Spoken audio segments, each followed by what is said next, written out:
Welcome everybody to the White House for your daily briefing. As I think you had advance warning of, I have with me today the Secretary of Agriculture, Tom Vilsack. As you know, he briefed the President today on the drought that is affecting a significant portion of the country. The President asked for this briefing, and I asked that Secretary Vilsack join me here today to give you an update and to take your questions on issues surrounding the drought. If you could, as is past practice, hear Secretary Vilsack's presentation, then ask questions that you have for him. I will, of course, remain here ready to take your questions on other subjects. And with that, I give you Secretary Vilsack. Jay, thanks very much. Did have an opportunity to visit with the President. He is very well informed on the circumstances surrounding a very serious drought, the most serious situation we've had probably in 25 years across the country. 61% of the land mass of the United States is currently being characterized as being impacted by this drought.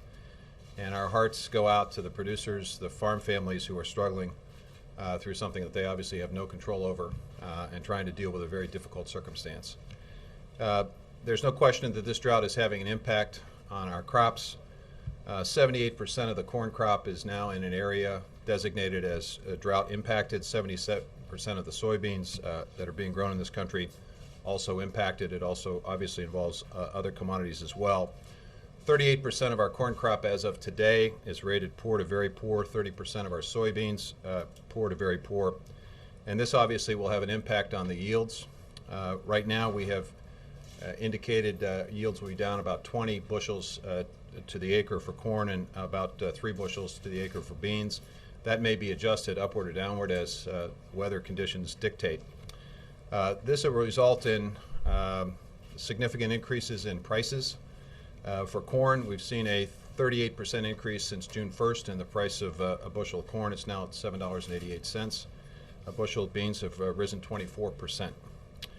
This administration has taken quick action to try to provide help and assistance at the instructions of the President. The first thing we did was to streamline the disaster declaration system and process, reducing the amount of time it takes to have a county designated. That means that producers in those counties and adjoining counties are able to access low-interest loans. The President instructed us to reduce the interest rate on those loans from 3.75% to 2.25%. He also instructed us to open up new opportunities for haying and grazing. Our livestock producers are in deep trouble because of the drought. They don't have any place for their cattle. They are looking at very high feed costs. So we are opening up areas under the Conservation Reserve Program for emergency haying and grazing. Normally when that happens, producers have to return a portion of the CRP payment that they receive. We've reduced the portion that they have to return from 25% to 10%. Our tools are somewhat limited, and so we're going to need to work with Congress to provide opportunities either through the passage of the Food, Farm, and Jobs Bill or through additional disaster programs or perhaps additional flexibility in the Commodity Credit Corporation to provide help and assistance to our farmers. The question that a lot of folks are asking is what will the impact be on food prices? Because livestock producers will begin the process of potentially reducing their herds in light of higher feed costs, we would anticipate in the short term food prices for beef, poultry, pork may go down a bit, but over time they will rise. We will probably see those higher prices later this year, first part of next year. Processed foods obviously impacted by crop yields, and we would likely see the increase of that also in 2013. It's important to note that farmers only receive 14 cents of every food dollar that goes through the grocery store. So even though prices on commodities increase significantly, it doesn't necessarily translate into large increases for food prices.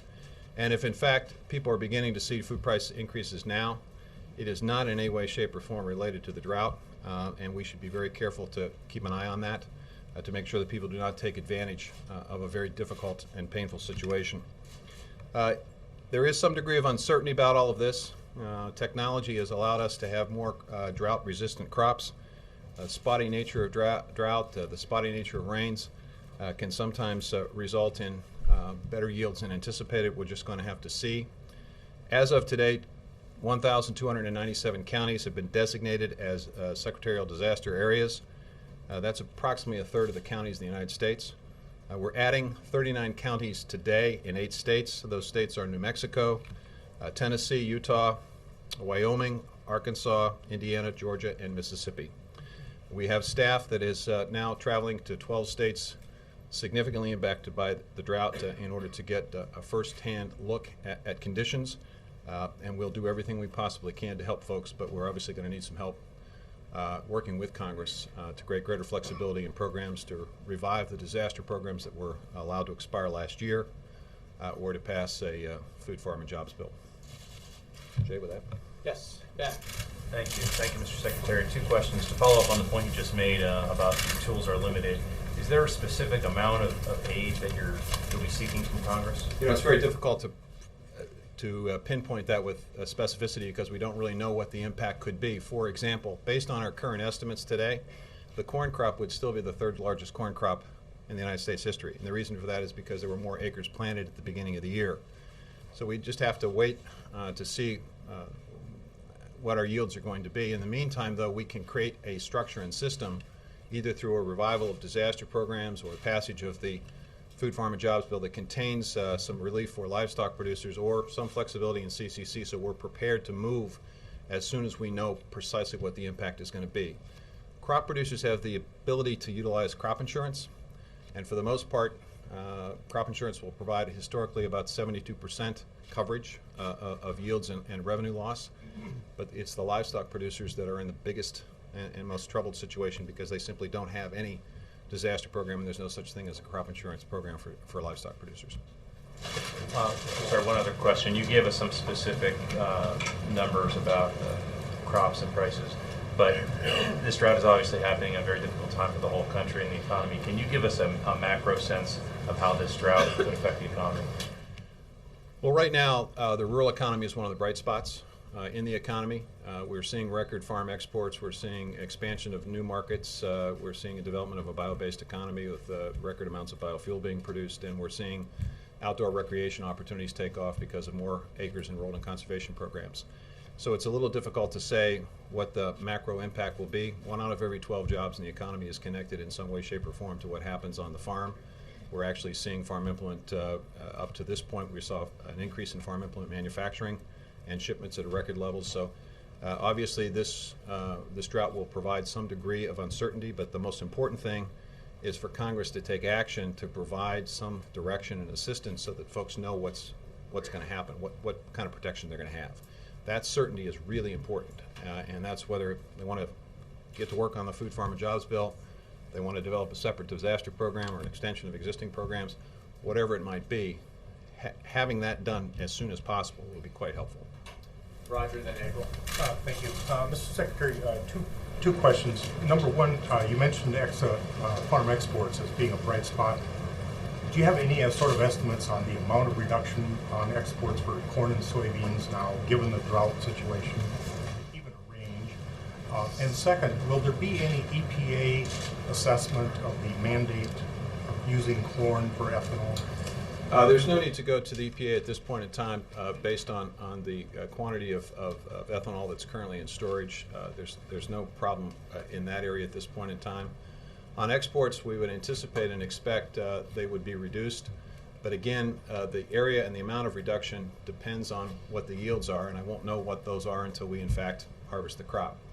Based on what we have today, I would anticipate and expect a small decline, but that could be changed next week if the crop conditions continue to worsen, or it could be improved if we get the right rain in the right places at the right time and the right amount. Secretary Vilsack, going back to the issue of crop insurance, I was told that crop insurance is very expensive, with a premium maybe for some farmers $15,000 a year. What happens to those farmers who cannot afford the crop insurance, those small minority women farmers who just can't afford it? What is in place, or what are you talking about putting in place to help them in the midst of this drought situation? That's why the President was so insistent on taking a look at the interest rate on the emergency loan program that we have. And that basically provides emergency loans to get people through a tough period of time. And the interest rate was reduced from 3.75% to 2.25% for those producers who are located in counties that have been designated as a disaster area. So the emergency loan is one opportunity. The second opportunity for those producers would be a situation where Congress would provide for a revival of the disaster programs that expired. We had a program last year called SURE that provided supplemental protection. Livestock producers had a livestock indemnity program. They could bring those back. They could create opportunities within the Commodity Credit Corporation for us to provide financial assistance to those farmers. So there's a whole series of options, but right now the only option we have is to reduce the interest rate on the emergency loan and make sure that haying and grazing is available to livestock producers. So what are you doing to ensure, because right now you're still dealing with a lot of minority, Indian, and women farmers who are having complaints about the subsidy programs that you offer. What are you doing to ensure that they have, there is an equitable process that they are able to obtain those loans now? We have in place a process by which we compare the amount of loan activity in counties where there are significant percentages of socially disadvantaged farmers or minority farmers to make sure that the amount of loans that are being authorized and approved are roughly equivalent to the percentage of the population that is socially disadvantaged or minority, so that we keep a gauge, and if we see that there's a significant difference, we'll obviously pay attention to that particular county. But I think everybody understands that now it's all hands on deck. The President's very concerned about making sure we do everything we possibly can to help as many producers as we can through this difficult circumstance. Based on what you know today, and understanding it's imperfect information, how do you think this drought is going to compare with the '88 drought? Do you think it could be worse than that? If we were comparing it today to potential yields, the '88 yield would have the corn crop being about 25 bushels less than what we have today. The beans would be roughly 5 bushels less. So we're not at the '88 level. There's probably a larger area of the country that's impacted, but the severity is not as deep yet. But every day that goes by without rain, depending upon the state and the condition of the soil and what was planted and when it was planted. Part of the problem we're facing is that weather conditions were so good at the beginning of the season that farmers got in the field early. And as a result, this drought comes at a very difficult and painful time in terms of their ability to have their crops have good yields. Here, thanks. Sir, could you elaborate on your concerns about the short-term gouging or taking advantage of the situation, and at what point in the food chain does that occur? Well, everybody knows there's a drought, and everybody knows it's severe, and everybody knows that the corn prices and bean prices have gone up, and that impacts livestock producers in the long term. What folks don't know is it does take some time for those prices and that impact to be felt, nor do most people realize how little farmers get out of that food dollar. So even though prices are increasing, it may not translate into significantly higher food costs. Right now, we estimate our food inflation rate somewhere between 2.5% and 3.5%. In fact, this last month, it was at 2.7%, which was 0.1% less than the preceding month. So it's complicated. Because it's complicated, some people could see, well, this is an opportunity to potentially raise costs now, and we want to make sure people understand that now is not the time that they should see higher food costs. If they're going to be higher food costs, you would likely see them later in the year and in the first part of next year. And what are you doing, what's the Agriculture Department doing, or what can it do to track for this kind of activity? Well, we, through a number of nutrition assistance programs, we can kind of keep an eye on what we're spending and where we're spending it and whether or not it is historically in the norm. And if it's not, we can take a look at it. But I think the most important thing right now is for consumers to be aware and to keep an eye on it and to begin asking questions. If they see a dramatic increase in hamburger costs or steak costs, they should ask, what's with this? And if someone says it's the drought, they should push back and say, no, wait a second, that's not the reason. We should actually, given that herds are being reduced and potentially liquidated, we should actually be seeing a little lower costs right now. and that pushback may make a difference. Thank you. You, Mr. Secretary, you've mentioned corn and beans several times. I'm wondering why the focus on there and not other crops. Is it because they have such a multiplier effect throughout the economy, throughout the food supply? Not so much that. It's primarily the area of where the drought is most severe, is primarily where corn and beans are raised. You know, wheat somewhat impacted. The biggest other impact is for livestock producers. Hay is obviously going to be much more expensive because there's going to be a lot less of it. That's why we're deeply concerned about the importance of getting action with our friends in Congress to try to provide some degree of assistance and help. And they have multiple ways they can do that. We just want to encourage them to do it as quickly as possible. Let's see, Andre and Cheryl. Thank you, Jay. Secretary, thank you for doing the briefing. I know that the U.S. sells some of the livestock to Russia and probably to other countries. So do you expect an increase in the export of livestock because of the situation? Well, it's conceivable in the short term. As herds are liquidated, it could provide opportunities with lower costs for us to be even more competitive than we already are in that export market. You know, frankly, we are looking at record exports, notwithstanding the difficulties we're facing here. We had a record year last year. We are looking at a strong year this year. As it relates to Russia, hopefully Congress will act to make sure that Russia enters the WTO in a way that allows us to put them in a process where they're in a rules-based and science-based system. That should increase and should help our export opportunities in Russia more than just the current situation. Cheryl? Could you talk a little bit about the drought itself? Is it very unusual? Did anyone see it coming? Is it from climate change? Is there anything you could do to prepare? I'm not a scientist, so I'm not going to opine as to the cause of this.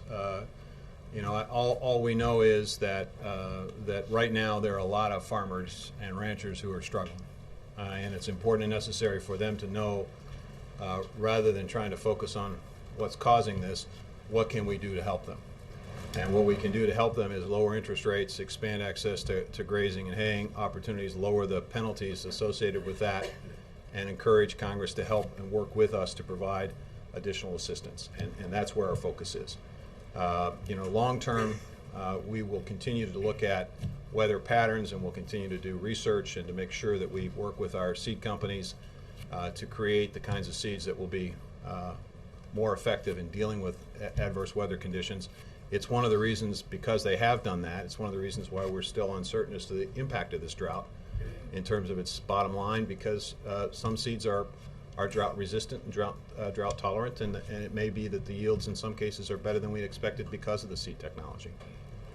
Yes.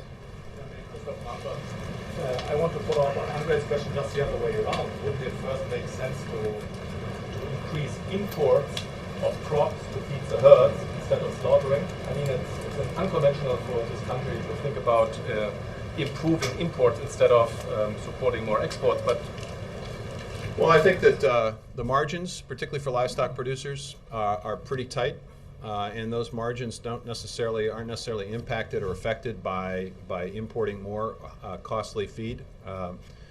They have to make a tough decision and a difficult decision, and it's particularly difficult in light of the fact that the disaster programs that were there to protect them under these circumstances. To give you a sense of this, the disaster programs that we had under the 2008 Farm Bill for all producers, including livestock producers, provided nearly $4 billion of assistance to 400,000 producers that suffered from floods and droughts and storms and fires and so forth. So that was a significant help to those livestock producers. We don't have that today. We need something like that. A lot of vehicles to get it, but in the meantime, I think that producers will make the decision to reduce herds, which is how they normally react to a circumstance like this, so they can minimize what potential loss they may be facing. Brianna and Bill. Secretary, should we be expecting that you and the President will be heading to a drought-stricken area soon? That's normally a path that you take when you're trying to show something's a priority. Well, I can't speak obviously for the President's schedule, but I can tell you that actually I was in Pennsylvania yesterday. We do have the Deputy Secretary going to Georgia tomorrow. We've got the Undersecretary of the Farm Service Association traveling to several states that are drought impacted and affected. We have a Deputy Undersecretary also traveling. So we actually are fanning out across the country to get a sense of what the conditions are. It really is also an opportunity for us to underscore what we have done and what needs to be done and the help that we need from Congress. So yeah, we're going to continue to travel throughout the country. I'm scheduled to go to Iowa next week to talk to Farm Bureau members, and I'm sure that I'm going to have an opportunity to visit with them about the conditions of the crops in Iowa. Bill. Mr. Secretary, I want to follow through on the climate change question.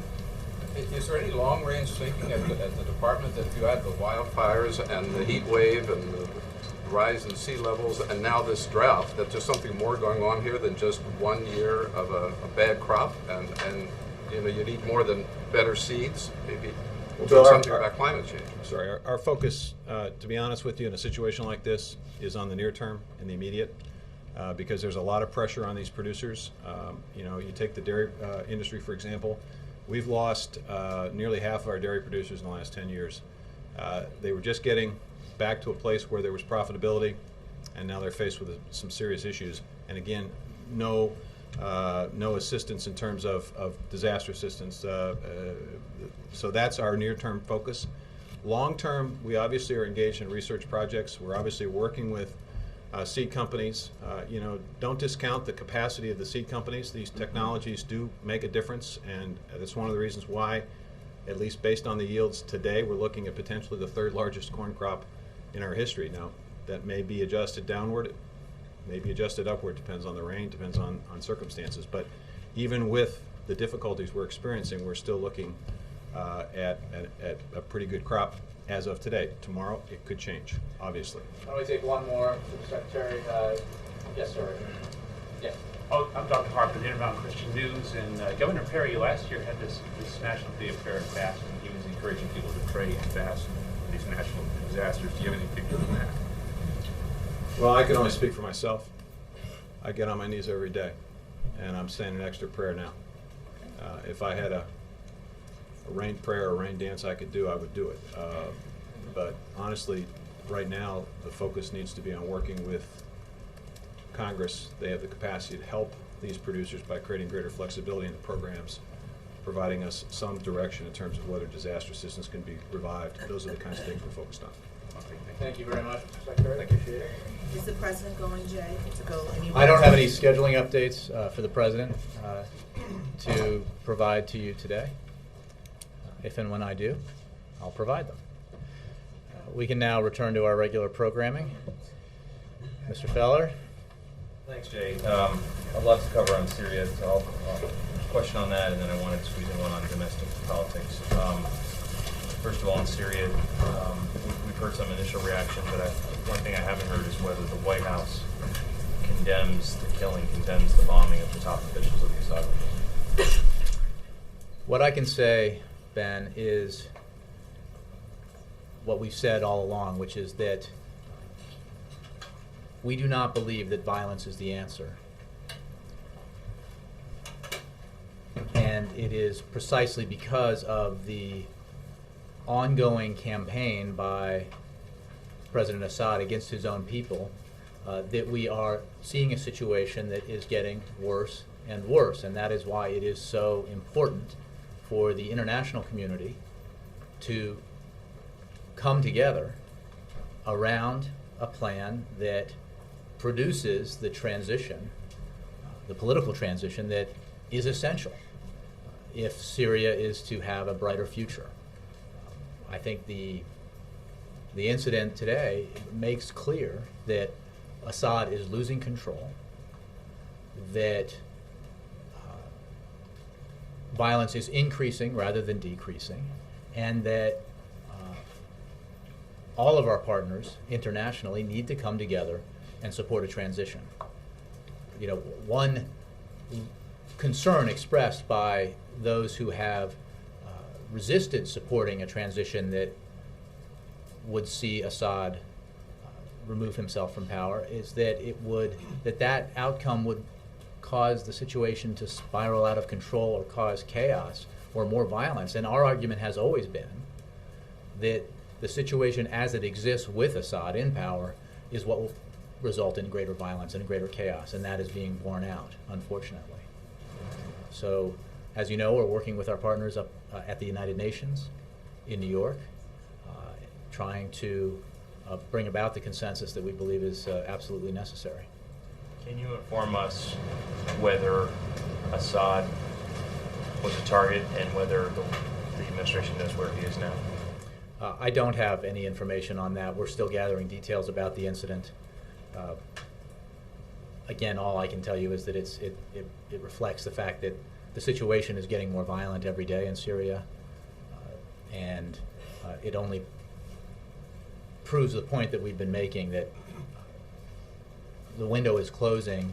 We need to take action in a unified way to help bring about the transition that the Syrian people so deserve. I'll squeeze in my political question here.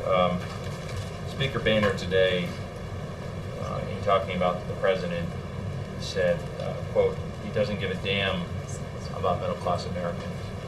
And I wanted to get your reaction to this in terms of whether you think that this is another day in Washington politics, or whether that kind of comment about the president's motivations in any way crosses the line. I had not heard that comment. I would simply say that the president's focus from day one in office has been on the middle class, has been on restoring the security that had been eroding for the middle class for a decade in this country. All of his domestic initiatives are focused principally on the middle class. The proposal that he has been asking Congress to act on immediately is a middle class tax cut, a tax cut that would go to 98% of American taxpayers. It is the principal preoccupation of his presidency. It is the reason why he ran for this office. It is the reason why he is running for re-election. It is, I think, astounding to hear a criticism like that when you simply bring it back to the policy debate. In an effort to move the ball down the field, if you will, in terms of our economic challenges, the president, acknowledging that there are big disagreements on some issues, did what you do when you seek compromise, which is find common ground. And he said, look, we all support, Republicans and Democrats alike, at least we all say we support, extending tax cuts for the middle class. Let's do it. Let's do it tomorrow. Pass those tax cuts now. The president will sign them into law. I believe Speaker Boehner opposes that. I hope his opposition changes. It is a very difficult argument to make, I think, to middle-class Americans that you believe your taxes should go up unless millionaires and billionaires get a tax cut. I'll happily talk at length about the president's record supporting and helping make more secure the middle class. Thanks. Yes? I want to return to Syria for a moment.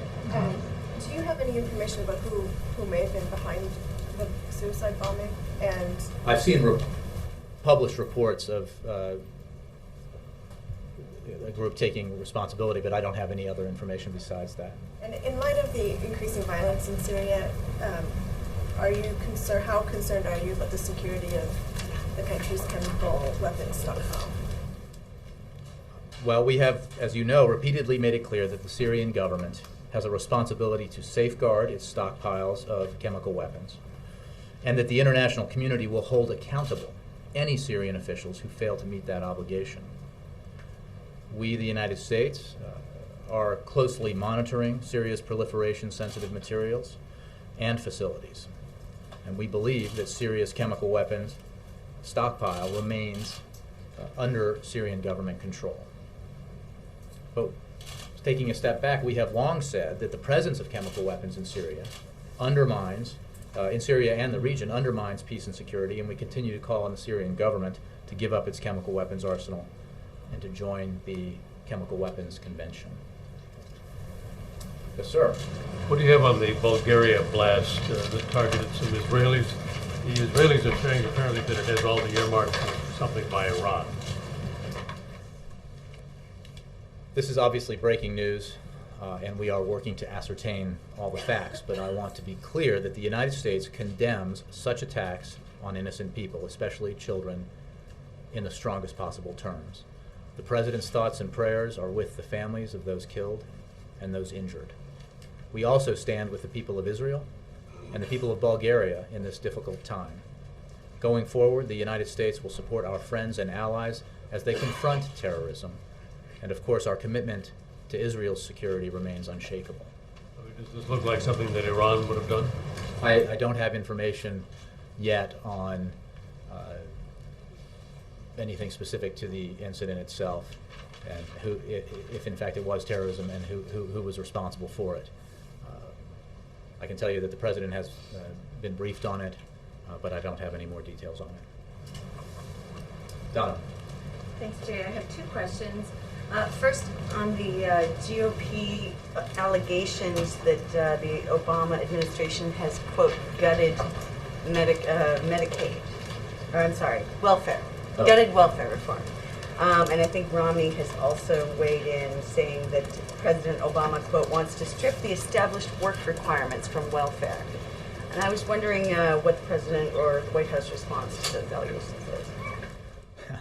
Well, I find that interesting because a cornerstone of the Welfare Reform Act of 1996, which I remember well because I covered it, was the establishment of work requirements for welfare recipients. And those requirements are fundamental to the gains made in the past 15 years in moving people from welfare to work. And this administration opposes any effort to undermine those requirements. The changes proposed by the Department of Health and Human Services are designed to accelerate job placement by moving more Americans from welfare to work as quickly as possible. There will be no waivers of the time limits in the law, and only waivers with compelling plans to move more people off of welfare and into work will be considered. This policy will allow states to test new, more effective ways to help people get and keep a job. And then if I could address some of the hypocritical criticism. I have been surprised by it, by the hypocrisy of our critics, since many of them have in the past supported and even proposed such waivers.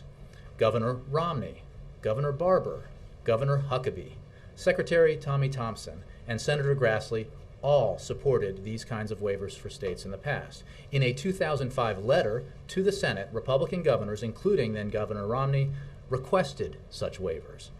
Under President George W. Bush, HHS Secretary Thompson put forward a proposal that would allow, quote, super waivers in the program. The Senate, under Republican control at the time, passed a bill authored by Senator Grassley with broad waiver authority.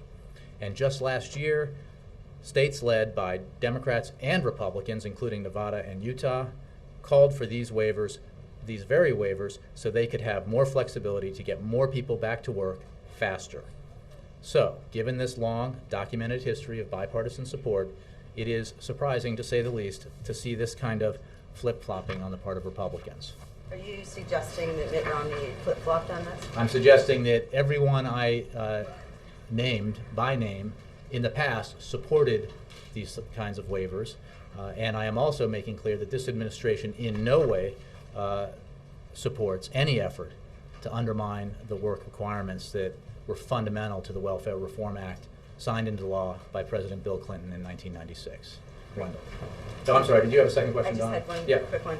On the Jobs Council, obviously we reported today they haven't met formally or publicly for 6 months. Why exactly is that? Look, the President solicits and receives input and advice from members of his Jobs Council and others about economic initiatives all the time. And I would point you to the numerous initiatives put forward by the Jobs Council that this administration, under the President's direction, has taken action on, including a presidential memorandum in August of last year that selected 14 job-creating, high-priority infrastructure projects for expedited review. 4 of those are already under construction. In March of this year, just a few months ago, an executive order launched an interagency effort to cut red tape and improve outcomes for infrastructure projects. new federal plan that will require timelines, concurrent instead of sequential reviews, early coordination among federal, state, and local agencies to reduce duplication and adoption of other best practices. There are numerous initiatives that have been proposed by the Jobs Council that this administration has acted on, and that will continue to be the case. So there's no reason they haven't met publicly? No, there's no specific reason, except the president's obviously got a lot on his plate, but he continues to solicit and receive advice from numerous folks outside the administration about the economy, about ideas that he can act on with Congress or administratively to help the economy grow and help it create jobs. Laura. Oh, Wendell, sorry, then Laura. Violence intensifying in Syria. Would the U.S. be prepared if the Assad regime were to collapse in a matter of days? Your question goes, I think, to the point I was making earlier about the escalating violence, about the fact that as Assad has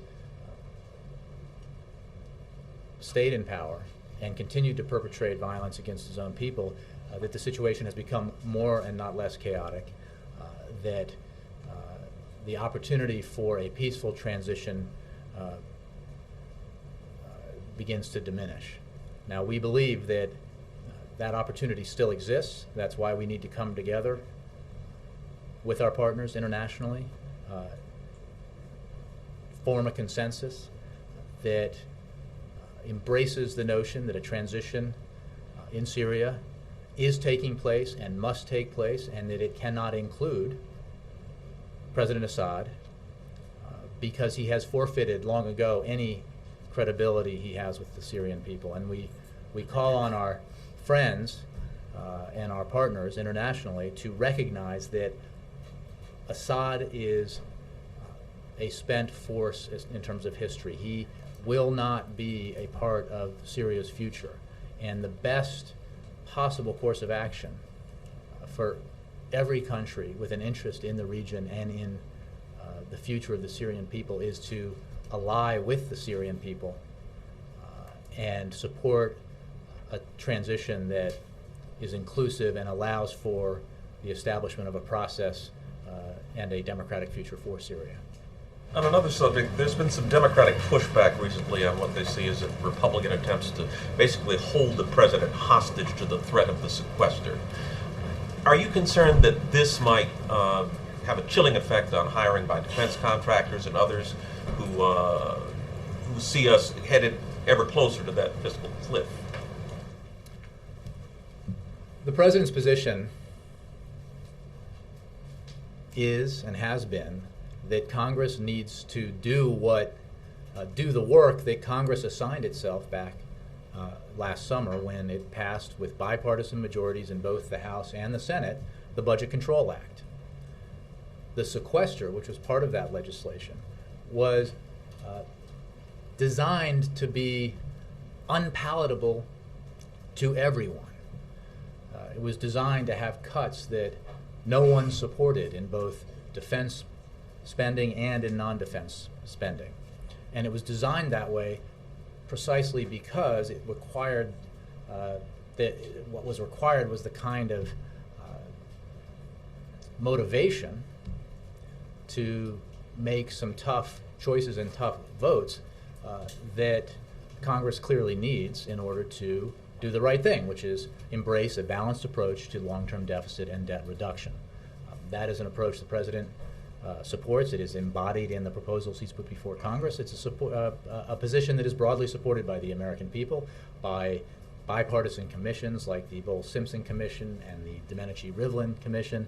It is supported by the so-called Gang of Six. It is supported by all right-thinking people everywhere, except perhaps in one portion of the Congress. And the president believes that the simple adoption of the premise that we need to have a balanced approach so that deficit reduction and debt control is not, the burden of that is not borne solely by seniors, solely by the middle class, but borne by everybody in a balanced way, would move this process forward. And we've seen some signs of recognition that revenues need to be part of the approach. on behalf of some elected Republicans, and we hope that we begin to see more of that, because that is clearly what needs to be done, and it's clearly what the American people support. I understand the reasoning for the president's position. I'm asking about concerns about the impact on job creators. Does it trouble you as we move closer to this cliff that defense contractors see huge cuts if And the Democrats and Republicans don't work it out? Opposes those cuts, does not believe those cuts are wise. They're too deep. They are not. They are much deeper than the president's proposed in his budget for a reason, and that is why Congress needs to act to avert the enforcement of the sequester, and there is time for Congress to do that. Again, we have been debating these issues and engaging at a deep substantive level on these issues for quite some time now, certainly for as long as I've been in this job, and the result of that is that the work has been done. We know what we need to do. We know what the options are. We know what the Republican proposal is. We know what the president's proposal is. We know what is broadly supported by interested communities around this issue. We know what would help the economy. We know what would harm the economy. And we need to simply accept that compromise requires the kinds of steps the president took to sign into law spending cuts of substantial size, $2 trillion. It requires embracing the kinds of reforms in our healthcare entitlements that the president has embraced and put forward, and it requires Republicans to accept the simple proposition that seniors, folks on with disabled children and the middle class should not have to bear the cost of getting our fiscal house in order by themselves. That wealthiest Americans who have, by comparison with the middle class, done far better over the past decade ought to do their fair share. And on the general principle of tax cuts, I think it's worth noting that the president simply supports, as he long has, the return of the tax rates for the top 2% of American earners to the level that was in place in the 1990s under President Clinton. And the beauty of this is now we have an empirical example of what the impact of those tax rates had on our economy and would have if they were implemented again in the future. And although some, including the aforementioned current Speaker of the House, warned about doom and gloom when those rates were put into place by President Clinton in 1993, economic Armageddon, I think, was predicted. What we got instead was the opposite. We got the longest peacetime expansion of our economy in history. We got 23 million jobs created, and the middle class saw its position made more secure. Middle class incomes actually went up, and millionaires and billionaires did pretty darn well also. So I think that's a recent example that should help guide us into the future. Let me try one more if I can. Wharton College, evangelical school in Illinois, has joined Catholic groups in their lawsuit against the Affordable Care Act's contraceptive requirements. Any reaction to that? I'm not aware of that. I'll have to. I mean, our position is as it was, but I'm not aware of that report. Yes, sir. Just to follow on with Wendell's line of questioning on the sequester, does the president or does the administration think it would be appropriate to negotiate legislation to avoid a sequester in a lame duck session? The president believes that Congress should act now to render moot the sequester by passing balanced deficit and debt reduction. If the Congress doesn't do that now, it must do that after the election. But that is the course of action that needs to be taken. It simply can't. The alternative is to ignore a problem that is easily fixable. And Congress promised before the nation when bipartisan majorities in both houses voted for the Budget Control Act, that they were not going to do that they were going to embrace the challenge and come together and pass legislation that could garner bipartisan support. And the only legislation that can garner bipartisan support is legislation that addresses our fiscal challenges in a balanced way. So the president That's would what they oppose- have to do. The president would oppose a short-term extension. I'm not going to negotiate what may or may not happen in December. What I will tell you is the president's position is clear about what Congress needs to do. One quick follow-up, you just crossed the wires. The president has apparently spoken with Vladimir Putin. Can you give us any sort of readout on that topic of Syria, as we understand it? Well, I don't have any additional information for you, except I can confirm that the president did speak with President Putin, but I'll have more information for you. About Syria? I believe that was a topic of discussion, yes. Mr. Jackson, may I can talk? Not that I'm aware of. President Putin. Who called whom? I believe we initiated the call, but I will have to double check. Yes, Laura, I owe you. Yeah. Thank you. Two questions. The first is, Mitt Romney's campaign and its allies have been trying to make hay out of the fact that a lot of companies with connections to Obama donors have received grants and loan guarantees from the Energy Department. My question is whether you think is there anything wrong with a company or an individual who has supported the president politically also receiving government support for their endeavors? Well, I think these charges have been appropriately labeled by some of your colleagues as ridiculous, totally false, unfounded.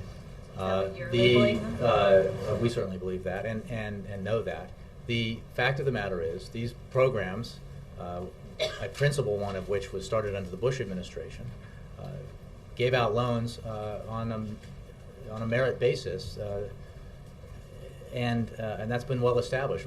Republicans in the House have been investigating this stuff for more than a year.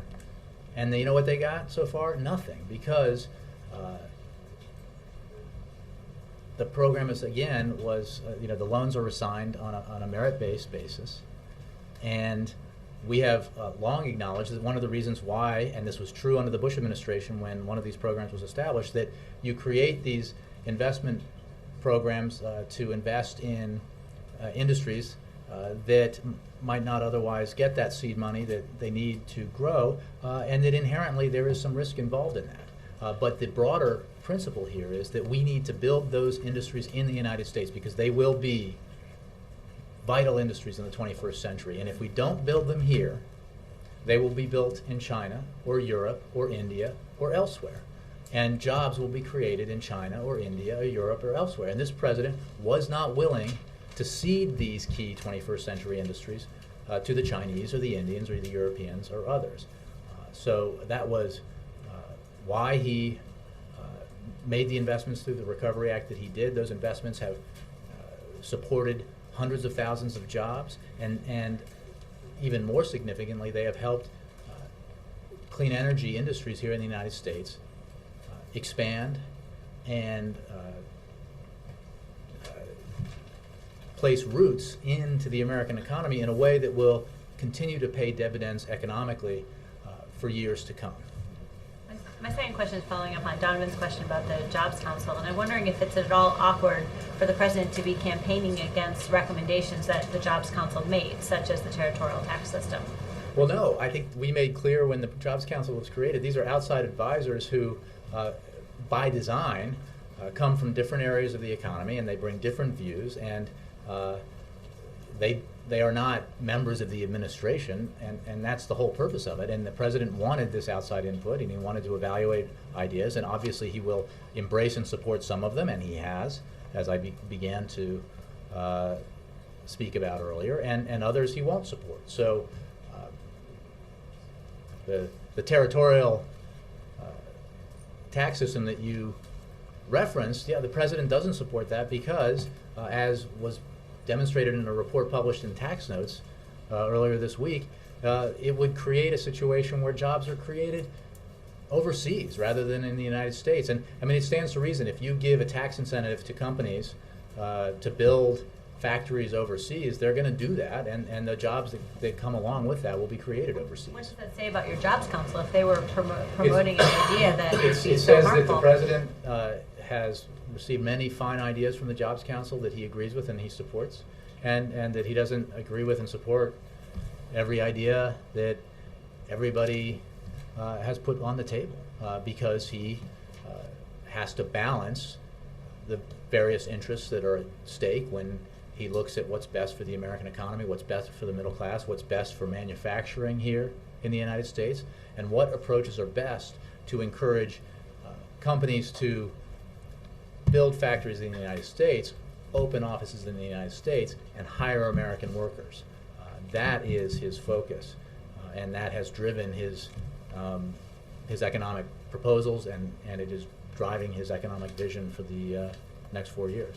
Thank you. Brianna. Jay, so Speaker Boehner, and I know you said that you hadn't heard his comments, but he also, you said in response to his comment that Ben talked about, that it's important to look at the policy debate. That's also part of what the Speaker was saying. He was saying that the President's campaign is not focused on the policy debate. They're focused on Governor Romney's tax returns. And he called this a distraction. He said the President's trying to distract the American people. If you're looking at priorities based on rhetoric, does he have a point that that's an attempted distraction? No, he doesn't, and I would refer campaign-specific questions to the campaign. But the president's priorities, and you hear him talk about it everywhere he goes, both when he is having official events and when, as yesterday, he has campaign events. And he talks very specifically about concrete economic proposals and his vision for helping the economy grow and helping secure the middle class. And the debate about encouraging insourcing as opposed to encouraging outsourcing is fundamental to economic policy and the kinds of choices we need to make going forward. And it's one that I think illustrates a real difference between the president and, unfortunately, the Republicans. I mean, here's a proposal that is currently being discussed on Capitol Hill in the Senate about eliminating loopholes that exist in our tax code that encourage companies to take jobs overseas. Now, we shouldn't be doing that. Why would Congress want to encourage companies to send jobs overseas? We should be taking action to encourage companies to build and invest here in the United States and create jobs here in the United States. That's the president's position. That's embodied in the proposal that he's put forward that the Senate is considering. And it makes no sense to him or to me that Republicans wouldn't support that. Unfortunately, there has been opposition to that. We hope it can be overcome. So it sounds like you're saying the president isn't focused on this line of attack because it's his campaign.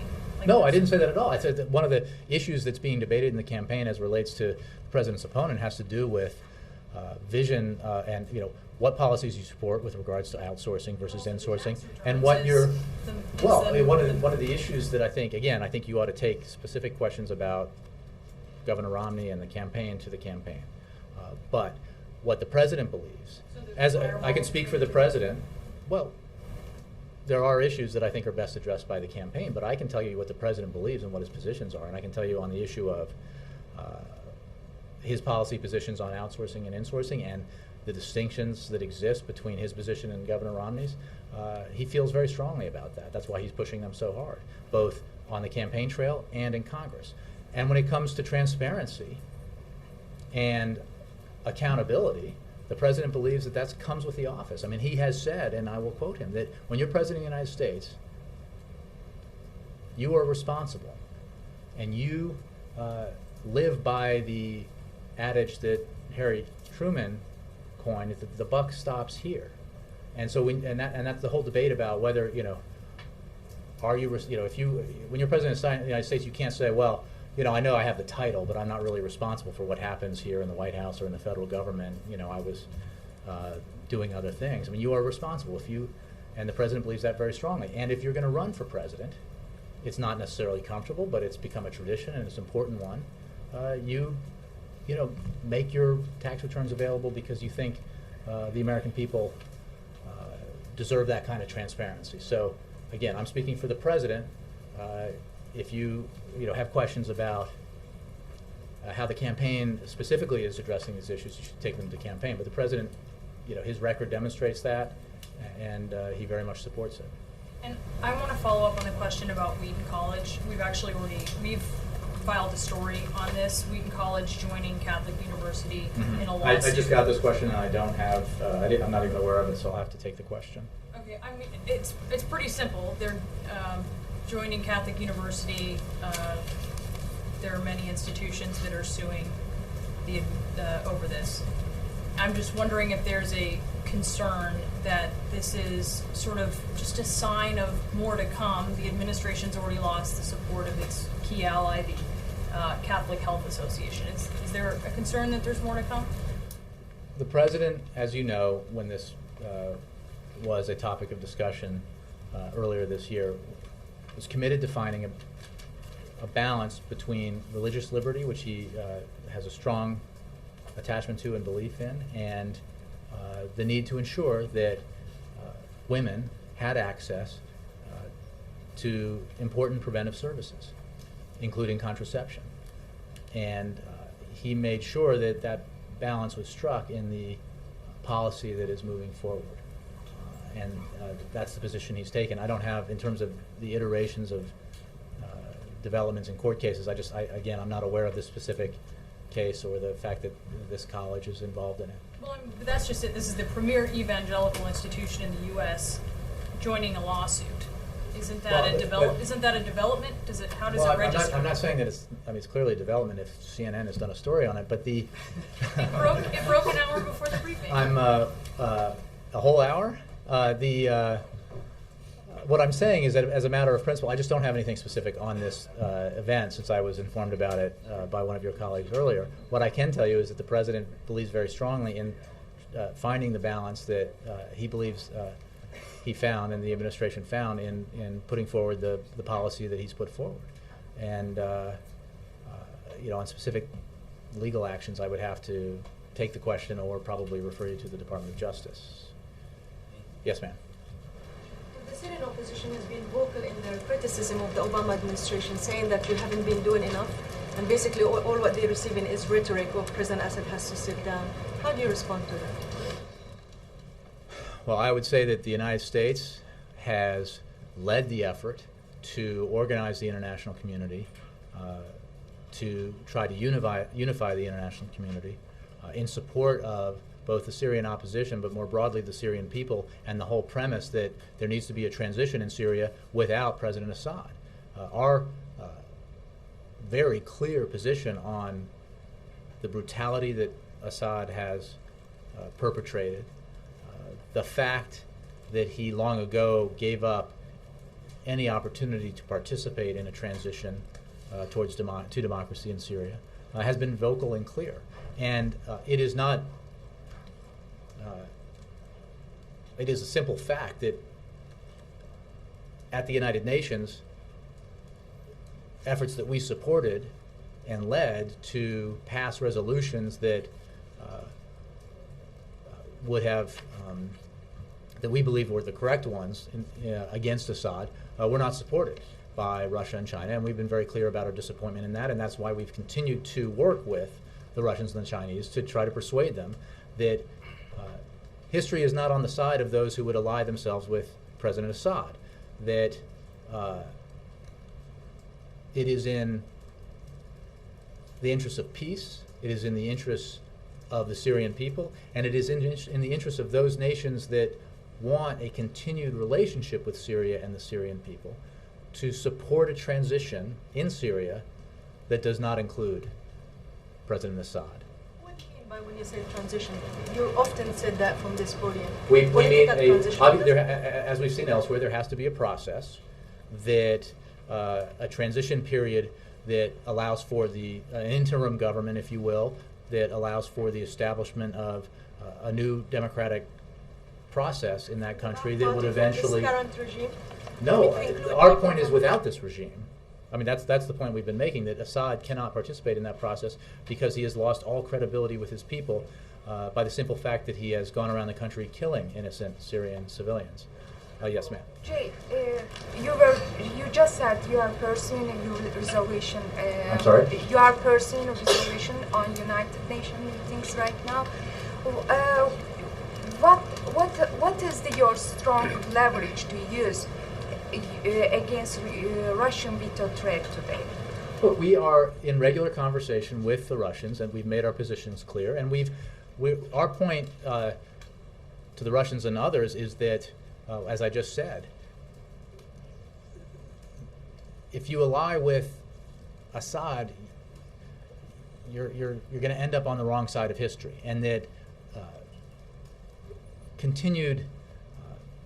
a continued relationship with Syria and the Syrian people, I think, depends upon making the right decisions now, because Syria's future will not include Assad. Syrians need to be able to determine their own future in a democratic way, and it is in everyone's interests in the region and beyond to support a process that allows for that process to take place, that responds to the legitimate democratic aspirations of the Syrian people. Thank you, Jay. Thanks very much.